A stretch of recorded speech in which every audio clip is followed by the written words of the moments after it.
You ever felt that cold grip of fear, paralyzing you right when you need to fly?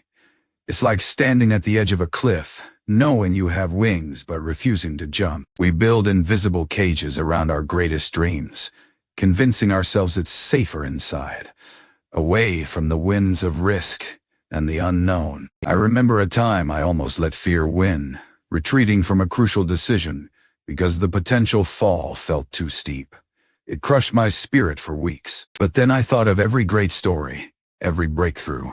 None happened without someone bravely taking that terrifying first leap into the dark. What if that fear isn't a wall, but a compass, pointing directly to where your greatest growth lies? Think of the person who finally launched their idea, or the one who dared to speak their truth.